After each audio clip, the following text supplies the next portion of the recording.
هنتكلم عن اخبار الاهلي واللي بيحصل في الاهلي، كل ما يخطر على بالك عن الاهلي موجود عندي. طبعا زي ما احنا عارفين ان الاهلي خلص خلاص مع يوسف بن عميرة لاعب الرجاء، وان اللاعب يعتبر مضى للاهلي ب 500 الف دولار، ونسبة اعادة بيع من 15% ل 20%، وان اللاعب خلاص اهلاوي.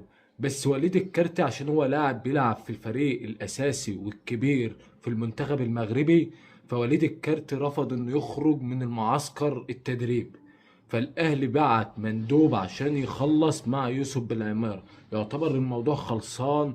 لاعب بيقول لك الحتة الهجومية بتاعته احسن كمان من بنتايج، لاعب كبير جاي بمبلغ مش كبير من الدوري المغربي، فلاعب ممكن يكون مؤثر، ما كانش عليه مشاكل. فاللعيبه اللي بتيجي في هدوء ممكن تحس ان هي هتكون مؤثرة مع النادي الأهلي. فالأهلي بيخلص صفقات كبيرة، ولسه برضك الأهلي بيفكر بقى في المهاجم.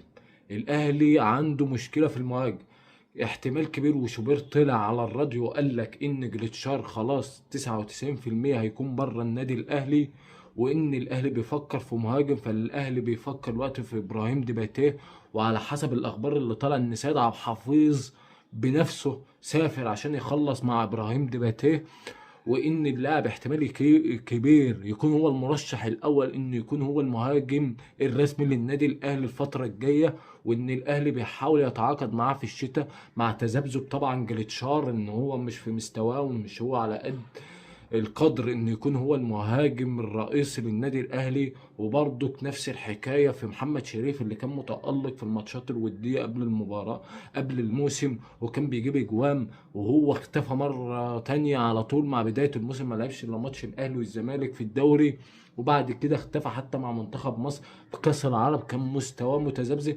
فالاهلي ما بيفكرش في واحد اسمه محمد توريه برضك الاهلي بيفكر فيه، ودي لاعب برضك مهم ومهاجم. الاهلي بيفكر في لاعب مهاجم كمان اسمه لوكا، ودوت بيلعب في الدوري الدنماركي. بيقول لك مهاجم طويل بيلعب برجلين الاتنين، بيعرف يجيب اجوان بدماغه، لاعب مؤثر قوي، بيقول لك يعني لاعب فتان.